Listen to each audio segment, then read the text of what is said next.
5 बजने में 1 मिनट बाकी है। जैसे ही 5 बजेगा मैं मीटिंग स्टार्ट करने वाला हूँ। आप सभी का धन्यवाद, स्वागत।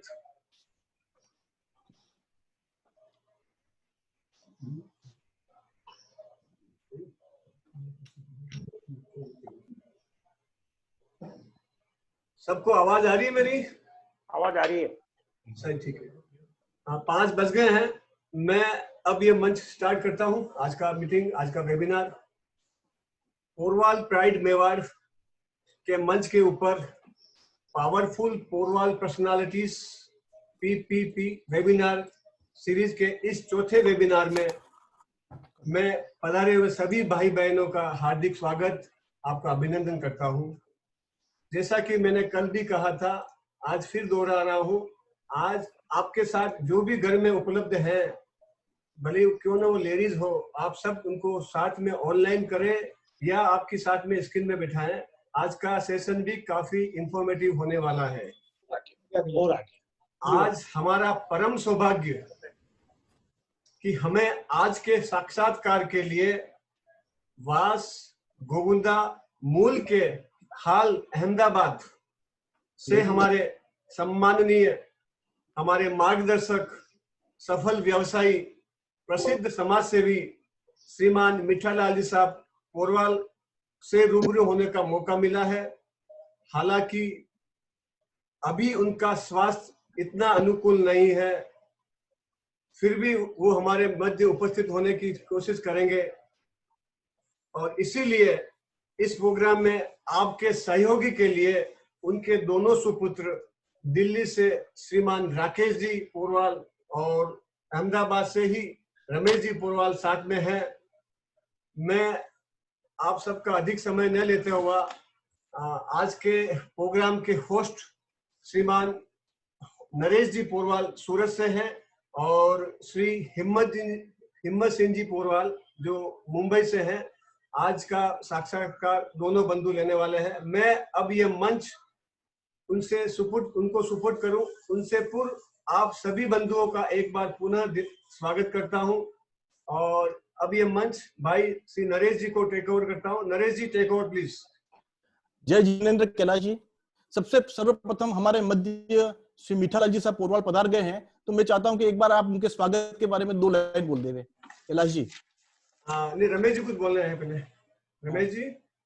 जय जिनेंद्र साहब। इस पोरवाल प्राइड ऑफ मेवाड़ के मंच का जो गठन हुआ है उसके लिए मैं और हमें जो इसके उचित समझा है आप लोगों ने, उसके लिए बहुत बहुत धन्यवाद मेरी तरफ से। और जो पधारे हुए हैं वो इस मीटिंग में लाइव जो हैं मेंबर्स अपने पोरवाल फैमिली के, उनको भी बहुत बहुत धन्यवाद मेरी तरफ से। रमेश जी, आपसे अनुरोध है, बाबूजी को आप लाइव करिए। हम सब बाबूजी के दर्शन करने के लिए एक बार लाइव हैं। ठीक है, जल्दी थोड़ा सा इस तरफ आ जाइए। हाँ, आप देख सकते हैं। हाँ साहब, जय जिनेंद्र करते हैं हम।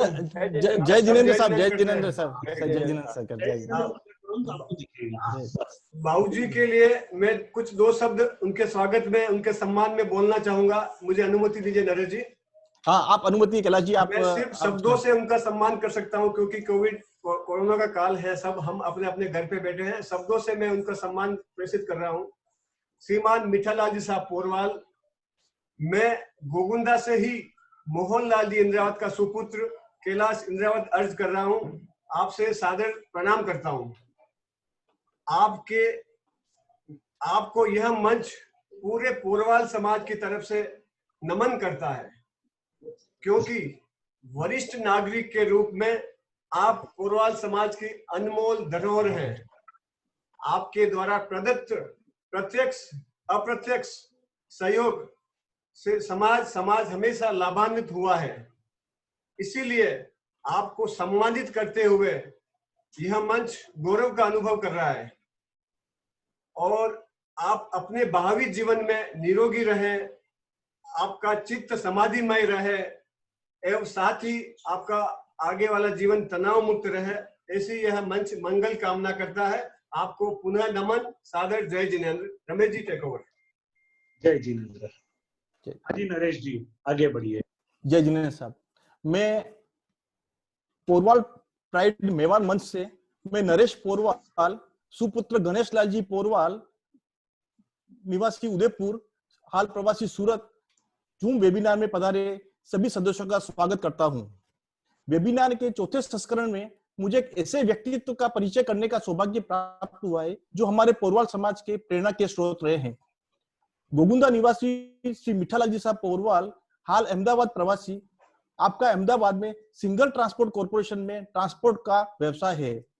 मैं आपके बारे में जीवन परिचय संक्षिप्त में देना चाहूंगा। आपका जन्म उदयपुर जिले में गोगुंदा गांव में अप्रैल 1940 को हुआ। आपकी प्राइमरी शिक्षा गोगुंदा में ही हुई। प्राइमरी शिक्षा के बाद आप फर्स्ट ईयर बीए की शिक्षा उदयपुर में की। आपका विवाह गोगुंदा निवासी श्री चंचल देवी पोरवाल के साथ हुआ। आपके परिवार में 3 पुत्र श्री राकेश जी, राजेश जी, रमेश जी एवं एक पुत्री पिनल है। आप अपनी अधूरी शिक्षा बीच में ही छोड़कर आप 1963 में कार्य के सिलसिले में दिल्ली में सिंगल ट्रांसपोर्ट कॉर्पोरेशन कंपनी में, जो कि श्री पीपी सिंगल साहब वर्तमान में पीए इंडस्ट्रीज की है, उसमें आपने नौकरी की शुरुआत की। 1965 में पीपी सिंगल साहब ने ट्रांसपोर्ट का व्यवसाय बंद करने की बात कही और जिस शहर में जो अधिक सक्षम स्टाफ था उसी स्टाफ को ऑफिस चलाने की बात करी। इसी चरण में आपने अपना दिल्ली का ऑफिस संभाला और धीरे धीरे कार्य को आगे बढ़ाया। 1968 में आप दिल्ली से अहमदाबाद पधार गए। 1970 में आपने सिंगल ट्रांसपोर्ट कॉर्पोरेशन नाम की अहमदाबाद में ट्रांसपोर्ट कंपनी की शुरुआत की और अपनी पहली ट्रक 1970 में बैंक के लोन द्वारा स्थापित की। तब से आज तक लगभग 50 वर्षों, यानी कि मैं बताऊं तो 5 दशक से आप निरंतर ट्रांसपोर्ट के व्यवसाय से जुड़े हैं। वर्तमान में आपकी कंपनी में 600 ट्रक परिवहन करती है एवं 30 शहरों में ट्रांसपोर्ट का ऑफिस कार्यरत है। आपको अपने व्यवसाय में बाबूजी के नाम से जाना जाता था।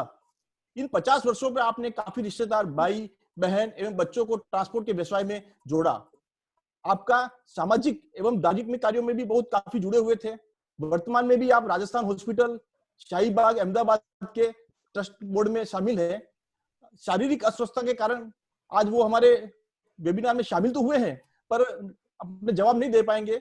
इनके लिए उनका पुत्र, दोनों पुत्र श्रीमान राकेश जी दिल्ली से एवं रमेश जी अहमदाबाद से आप अपने मध्य उपस्थित है। वेबिनार के अंदर, वेबिनार मंच से मैं आप दोनों भाइयों का और आप पूरे परिवार का मंच पे स्वागत करता हूं और आगे का जीवन परिचय बताने के लिए श्री हिम्मत जी कोठारी को मैं आमंत्रित करता हूं। हिम्मत जी कोठारी।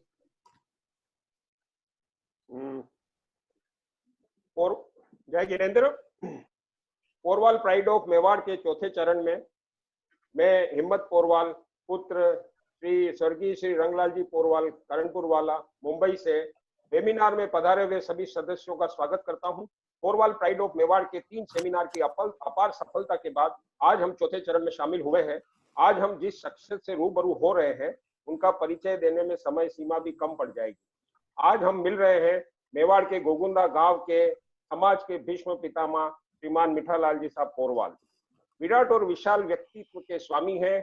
आपका व्यापार के जगत में बाबूजी के नाम से जाना जाता है। बाबूजी का मतलब है पिता या पिता तुल्य, क्योंकि बाबूजी अपने यहाँ पर कार्य करने वाले सभी कर्मचारियों को अपना पुत्र तुल्य मानते हैं, तो सभी लोग उन्हें बाबूजी के नाम से अलंकृत करके बुलाते हैं। हमारे बाबूजी व्यापार के अलावा धार्मिक कार्यों में बढ़ चढ़ कर हिस्सा लेते हैं। आप गोगुंदा मगन ज्ञान मंदिर, सुखपाल मंदिर, महावीर प्रसूति गृह की स्थापना और उनको सुचारू रूप से चलाने में बाबूजी का सदैव बहुत बड़ा योगदान रहा है और इन संस्थाओं में विभिन्न पदों पर आसीन रहे हैं हमारे आदरणीय बाबूजी। जब आप 1970 में अहमदाबाद में व्यापारिक कार्य से शिफ्ट हुए, तब उस समय में मेवाड़ में कोई भी परिचित व्यक्ति चिकित्सा के सिलसिले में अहमदाबाद जाता था तो उनके यहाँ रहने और भोजन की व्यवस्था बाबूजी के द्वारा ही की जाती थी और बहुत बार तो बाबूजी खुद भी भोजन लेकर अस्पताल पहुंच जाते थे। हमारे बाबूजी इतने सरल और मिलनसार व्यक्तित्व के मालिक हैं हमारे बाबूजी। मेरा बहुत बड़ा सौभाग्य है कि मैं जिस विराट व्यक्ति के बारे में बोलने का अवसर मिला है वो मेरे स्वर्गीय पिताजी रंगलाल जी के मित्र रहे हैं। तो इस अवसर पर मुझे काफी गौरव का अनुभव हो रहा है और मैं आदरणीय बाबूजी को पैर छू के प्रणाम करता हूँ। बाबूजी द्वारा सन 2002 में अहमदाबाद में कोबा में गुरुदेव आचार्य श्री महाप्रज्ञ का चातुर्मास हुआ। तब बाबूजी उस चातुर्मास की व्यवस्था समिति के कार्याध्यक्ष थे रहते हुए उस चातुर्मास को ऐतिहासिक सफलता दिलाने में बाबूजी का बहुत बड़ा योगदान था।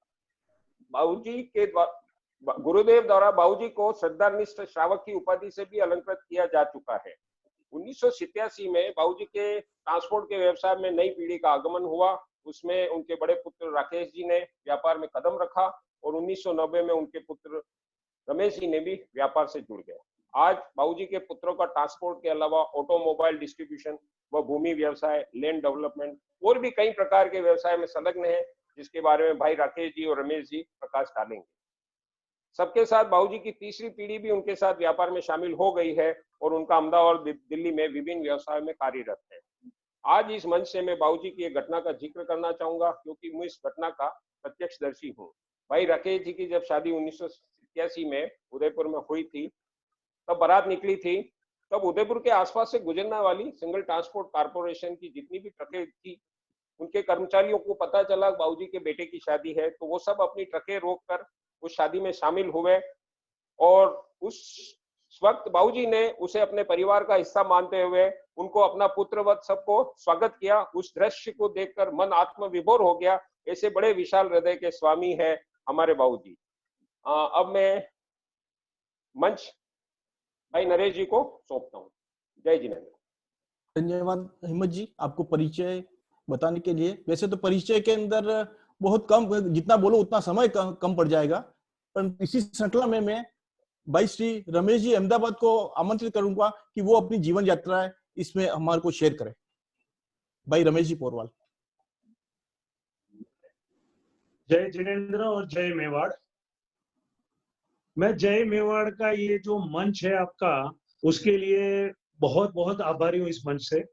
मैं आपको एक घटना का जिक्र करूंगा, मेरी लाइफ में हुई है। जो हमारे दोस्त लोग, मेरा कोई सेविंग का ज्यादा ही मतलब आदत रही है, इसलिए लोग मेरे को ये कह के पुकारते थे, तू तो बहुत बड़ा मारवाड़ी है।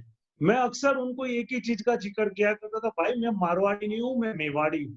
मैं मेवाड़ से हूँ और मेवाड़ी हूँ और ये अपने महाराणा प्रताप का वंशज हूँ। मैंने यही उनको हरदम, और ये आपने जो मंच शुरू किया है पोरवाल प्राइड ऑफ मेवाड़, तो उसके हिसाब से तो मैं जो सोच रहा था वो आपने सार्थक कर दिखाया है। आगे अब मैं मेरी जीवन मतलब शुरुआत करूं, तो मैंने 1987 में मैंने इंजीनियरिंग में अपना एडमिशन लिया। 1991 में मैंने अपना सिविल इंजीनियरिंग या अहमदाबाद एलडी इंजीनियरिंग से पूर्ण किया। उसके बाद में कुछ ज्ञान ज्यादा लेने के लिए, प्रैक्टिकल ज्ञान लेने के लिए मैं 6 महीने के लिए सूरत में कहीं पे मतलब एक्सपीरियंस के लिए ज्वाइन हुआ। 6 महीने तक मैंने वहां पे एक्सपीरियंस लिया अच्छा कंस्ट्रक्शन का, और उसके बाद में मैंने अहमदाबाद आके 2-1 प्रोजेक्ट, रेसिडेंशियल प्रोजेक्ट अपने आप खुद ही कंप्लीट करे मैंने फ्लैट्स के।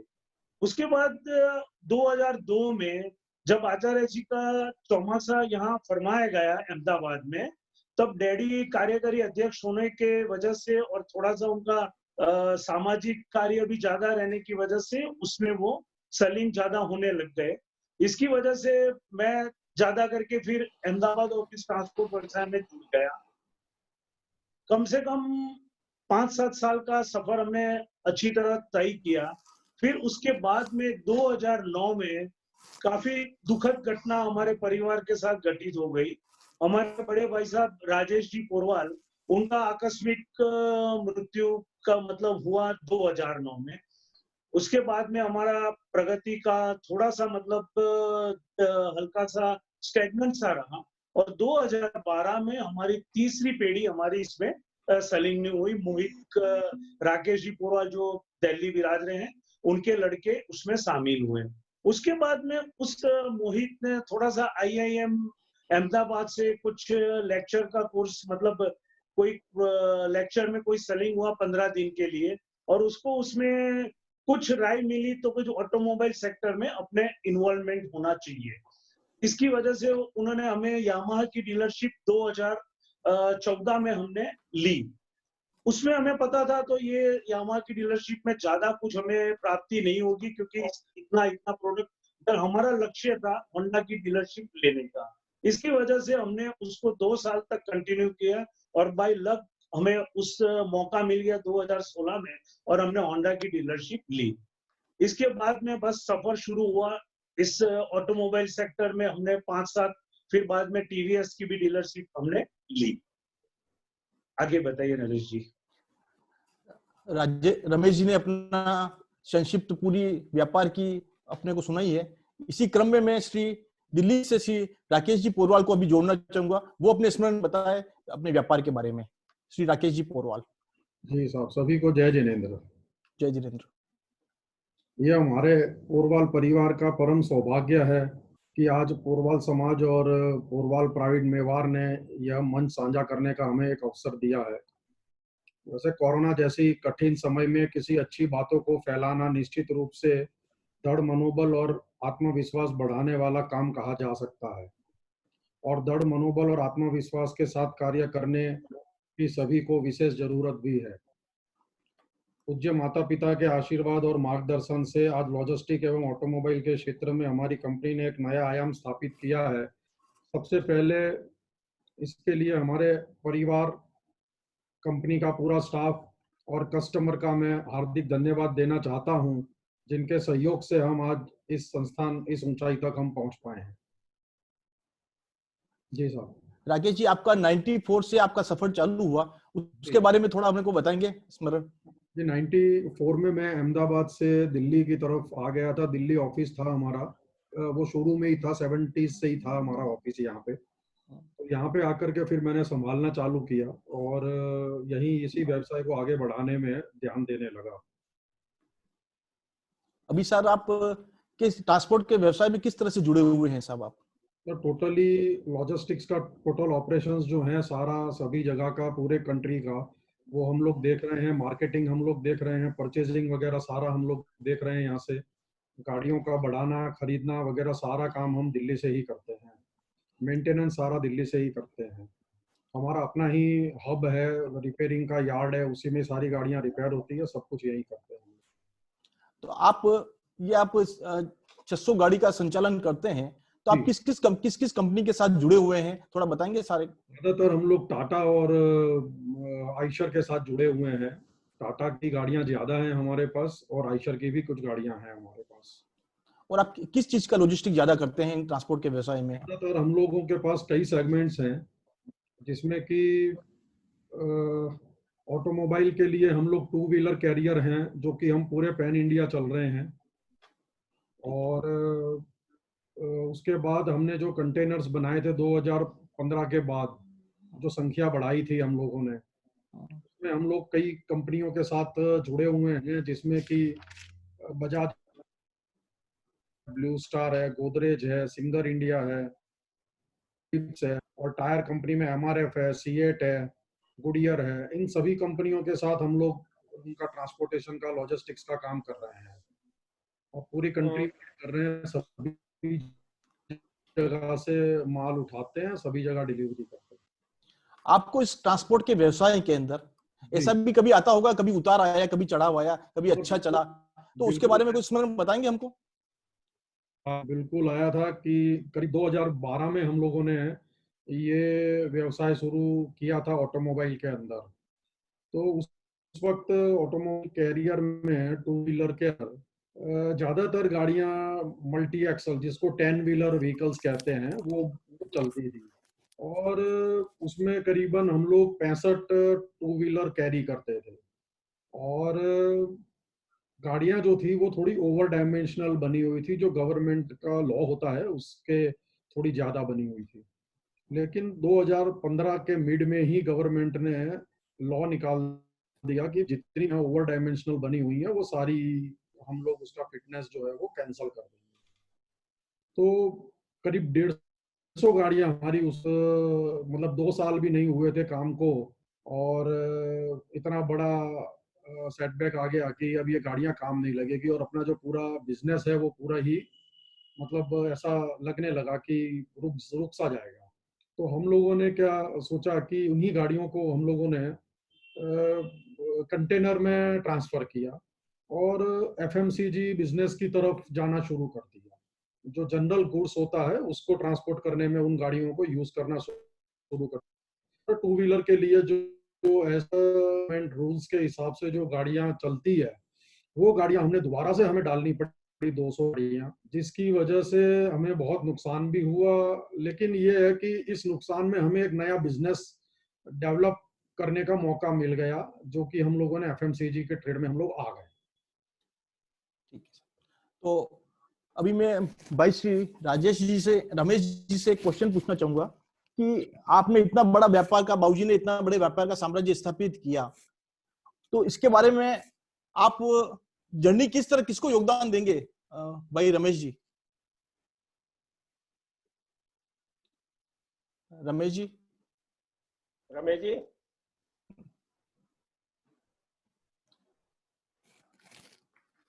कैलाश जी, रमेश जी नहीं? रमेश जी शायद आवाज नहीं आ रही है, तो मेरा एक सवाल राकेश जी से रहेगा। हेलो हेलो, हाँ जी, शायद रमेश जी से हम आवाज कनेक्ट नहीं कर पा रहे हैं, तो मेरा राकेश जी से एक सवाल रहेगा कि बाबूजी ने इतना बड़ा एम्पायर स्थापित किया, इसके सफलता की कुंजी और इसका सफलता का राज आप तो बता पाएंगे, कुछ शेयर कर पाएंगे हमारे साथ? भाई राकेश जी, राकेश जी। हाँ जी, हाँ जी सर, ऐसा है कि बाबूजी ने जो भी कुछ काम किया है आज दिन तक सारा ईमानदारी से किया है जी। तो मेन तो जो सफलता के बड़ी कह लो की पंक्चुअलिटी है, उनकी स्ट्रॉन्ग विल पावर है, ईमानदारी के साथ हर काम के साथ वो लगते हैं, और फ्यूचर प्लानिंग किस तरीके से हमें करनी है वो ज्यादा हम ध्यान देते हैं उस चीजों के ऊपर। जी हाँ नरेश जी। हाँ रमेश जी आए। रमेश जी से मैं पूछना चाहूंगा, इस सफर में जो आपने हिम्मत जी ने पूछा, इसी सफर में रमेश जी से पूछना चाहूंगा, आपका परिवार का साथ कैसा रहा रमेश जी? जी एक बार रिपीट करें नरेश जी, सिग्नल कम क्या है, रमेश जी का सिग्नल कम है, आप राकेश जी से कंटिन्यू करिए। रमेश जी नहीं है? हाँ रमेश जी का सिग्नल कम है, सिग्नल कम आ रहा है। हेलो राकेश जी, आप बताइए परिवार का सफर कैसा रहा? रमेश जी आए। हाँ रमेश जी आप बताइए। हाँ जी, सुनाई दे रहा है अच्छी तरह? हाँ अच्छी तरह, आप बोलिए। बोलिए बोलिए रमेश जी। मैं आपको बोल रहा हूँ, इस इतने बड़े व्यापार के साम्राज्य में आपके परिवार का साथ कैसा रहा रमेश जी, आप ये बताइए। ऐसा है, परिवार के साथ में ऐसा है, हमारा माता पिता का तो सहयोग काफी कुछ रहा है इसमें। हमारी माता जी ने यहाँ पे 1970 में अहमदाबाद हम लोग आए। आ रहा है ना क्लियर आवाज? हाँ आ रहा है। बोलिए, आवाज आ रही है, वीडियो कम आ रहा है, बोलिए आप। अच्छा अच्छा, बोलते रहिए।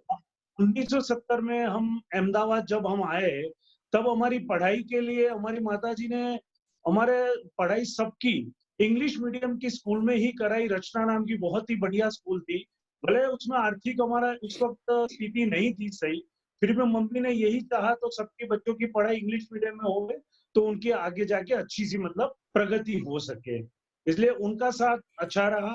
फिर जैसे जैसे बढ़ते रहे, जैसे जैसे जनरेशन आता रहा, जैसे मेरा भतीजा मोहित जो आया 2012 में ज्वाइन हुआ तो उसका साथ रहा। उसके बाद में अभी 1.5 साल पहले दूसरा भतीजा है सार्थक, वो भी हमारे बिजनेस में ज्वाइन हुआ है और उसका भी उसी हिसाब से हमको साथ मिलता रहा और आगे आगे हम बढ़ते रहे। तो मैं ऐसा मानूं कि आपकी तीसरी पीढ़ी भी आपके व्यापार के अंदर आ गई है, ऐसा मैं जरूर तीसरी पीढ़ी भी तो हमारी आ गई है। तो मैं ऐसा अभी चाहूंगा कि आपके, जैसे आपने नाम लिया मोहित और सार्थक गया, तो मैं उनका भी ये मंच पे स्वागत करता हूं। और मैं मोहित और सार्थक सिंह को भी एक उनके बारे में क्वेश्चन पूछता हूं, दोनों का साथ ही रहेगा मेरा क्वेश्चन, मोहित एवं सार्थक जी। मुझे मोहित और सार्थक राइट, हाँ अनम्यूट कर दिया है। सार्थक की सार्थक पूर्व वाले आएगी। हाँ जी नमस्कार।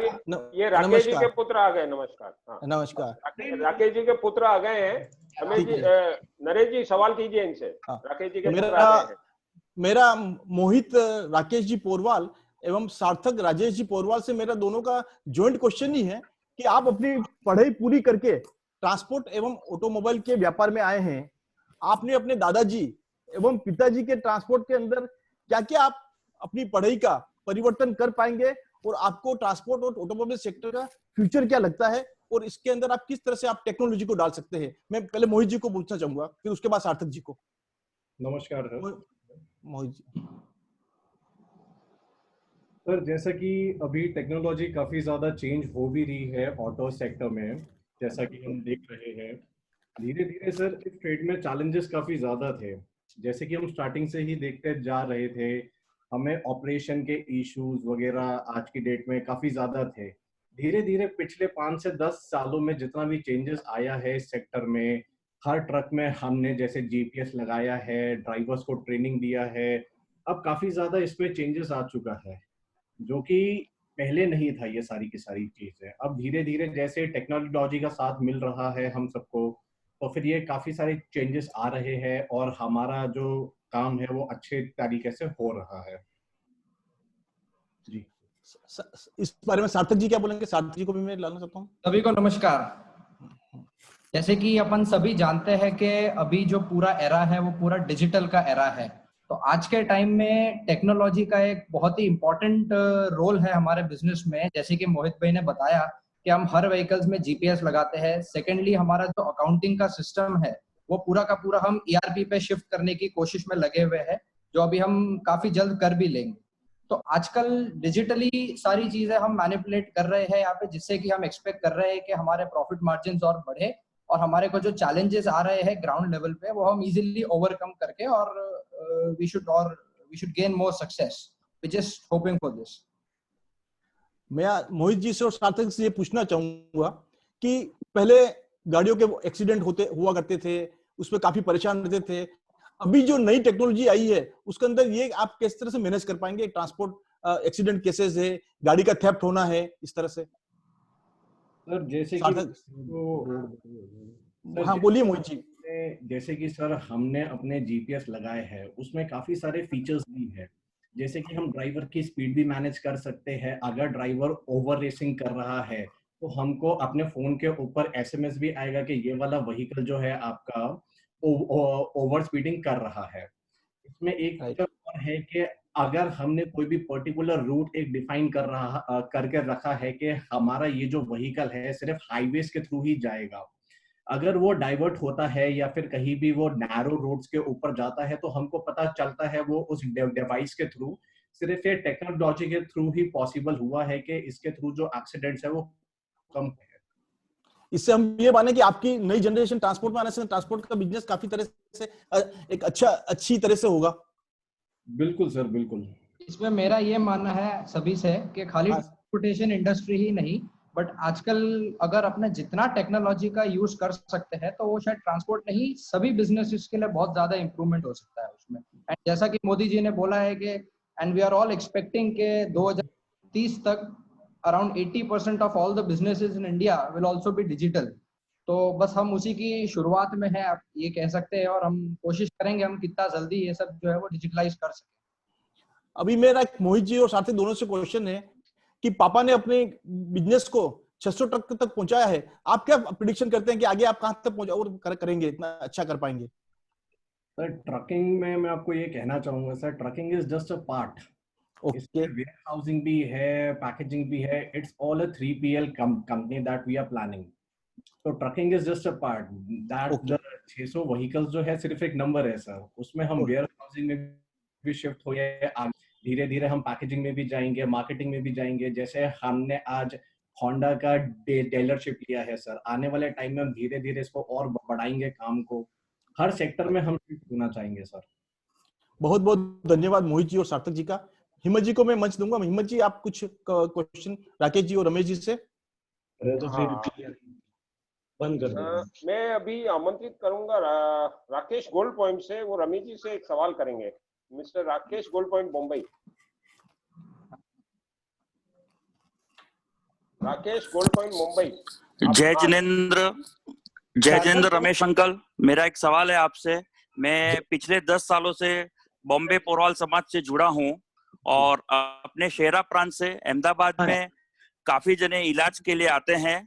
तो मेवाड़ क्षेत्र से चिकित्सा के लिए काफी लोग को एकोमोडेशन और रहने की तकलीफ होती है। तो पोरवाल समाज चाहता है कि एक अहमदाबाद में कुछ अपन बनावे, उसके लिए आपकी क्या सोच और क्या विचार है? ऐसा है जी, बॉम्बे से मतलब शांतिलाल जी साहब, शंकर लाल जी साहब ने ये सब कुछ 5-6 साल पहले पधारे थे अहमदाबाद, और हम लोगों ने काफी कुछ इसके बारे में चिंतन भी किया था और उस दौरान हमने 2-3 जगहें देखी भी थी, तो इसलिए हमारा पूरा सहयोग रहेगा हर तरह से। वहां पे हम अहमदाबाद में कोई 2 या 3 बेडरूम आता है तो वो वहां पे रह सकता है आराम से, तो उसके लिए हमारा पूरा सहयोग रहेगा। Thank you Ramesh uncle. इसी क्रम में मैं विपुल जी सूरत को आमंत्रित करता हूं, वो राकेश जी से एक सवाल करेंगे। विपुल जी सूरत आइए। विपुल जी सूरत। हेलो। जय जिनेंद्र राकेश जी। हाँ राकेश जी। जय जिनेंद्र। जय जिनेंद्र। आपके जैसे 600 ट्रक्स का फ्लीट है, आप 15, 20, 50 साल से काम कर रहे हैं, टेक्नोलॉजी तो अब आई है। हाँ जी। आप कैसे मैनेज कर पाए थे पहले विदाउट कम्युनिकेशन? लास्ट 10 साल में डिजिटल हुआ है, पहले कैसे मैनेज करते थे, आप कैसे मैनेज हो पा रहा है? पहले बड़ा टफ था मैनेज होना, वो बस इंतजार करते थे कि कब ड्राइवर का फोन आ जाए, क्योंकि हर जगह पे मोबाइल तो थे नहीं। बराबर।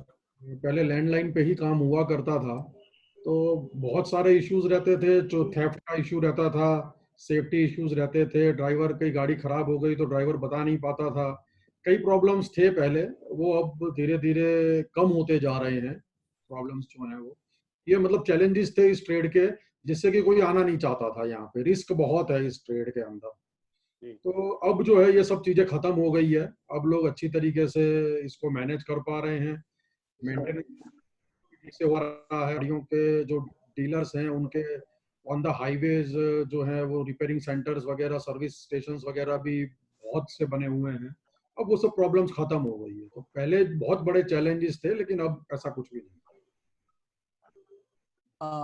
अच्छा, मैं जिज्ञासावत राकेश जी से कुछ सवाल कर रहा हूँ। हाँ जी, हाँ जी। ये जो आपके जो रास्ते में सर्विस स्टेशन, इनका अपने साथ कोई कोलैबोरेशन है या अपने खुद के हैं? नहीं सर, हम गाड़ी बाय करते हैं तो करीब जैसे हमने कोई ट्रक बाय करी है तो हमारा करीब इनके साथ जो है 6 लाख किलोमीटर और 6 साल का हम लोग इनसे एग्रीमेंट करते हैं कि गाड़ी 6 लाख किलोमीटर चलेगी, तब तक पूरा मेंटेनेंस जो है गाड़ी का सर्विस से लेकर के और नॉर्मल मेंटेनेंस सारा वो जो है कंपनी करेगी, और 6 लाख किलोमीटर तक। तो उनके ऊपर ये लोग 20 या 25 पैसा पर किलोमीटर हमसे चार्ज करते हैं। तो करीब 100 लाख रुपए के आसपास जो होता है वो हम गाड़ी की कॉस्ट में ही हम लोग इंक्लूसिव करा के गाड़ी खरीदने के टाइम पे ही हम पे करते हैं। जैसे कि ड्राइवर को हमें सिर्फ इतना ही कहना होता है कि भैया सर्विस स्टेशन पे ले जा, किसी भी सर्विस स्टेशन पे जहां तेरी गाड़ी रिपेयर हो जाए। अभी मेरा ऐसा है जी, हाँ, अभी ऐसा है कि मिठल जी साहब पोरवाल, जो कि मेरा आदरणीय दादा भाई भी हैं, और श्री राकेश जी पोरवाल, दोनों का जन्म गोगुंदा में हुआ है। वो गोगुंदा से मेरे पास एक हमारे रमेश जी, अर्जुन लाल जी साहब पोरवाल अपनी जिज्ञासा उनसे बात करना चाहते हैं। श्री रमेश जी पोरवाल, कैलाश जी आप रमेश जी पोरवाल, गोगुंदा। रमेश जी वीडियो चालू करिए। हाँ, जय जिनेंद्र सर। रमेश जी, स्वागत है आपका। जय जिनेंद्र। मेरा राकेश जी से सवाल है। जी सर। कि जो राकेश जी के पिताजी श्रीमान मिठालाल जी साहब का जन्म गोगुंदा में हुआ है, जी जी, राकेश जी का भी जन्म गोगुंदा में हुआ है। मिठालाल जी ने तन मन धन से मगन ज्ञान मंदिर, सुखपाल मंदिर, महावीर प्रसूति गृह, उनमें तन मन धन से सहयोग दिया है। जी जी। तो हम भविष्य में ऐसी आशा राकेश जी से भी कुछ करें, वो उनके पद चिन्हों पर चलने वाले हैं, तो हम उनसे भी कुछ अपेक्षाएं रखें मगन ज्ञान मंदिर के लिए या प्रसूति गृह के लिए, इसमें उनका क्या? बिल्कुल जी, गोगुंदा के लिए तो हम तन मन धन से तैयार हैं, कभी भी किसी भी टाइम सहयोग के लिए हम हमेशा खड़े रहेंगे जी। राकेश जी, आपको एक चीज बता दूं, हमारे गोगुंदा में भी काफी उत्साह का माहौल है। आज इस वेबिनार में जब बाबूजी का ये सब जिक्र हो रहा है और आप सब ये बात कर रहे हैं, तो गोगुंदा में भी सब लोग सुन रहे हैं। आपकी जन्मस्थली है वो।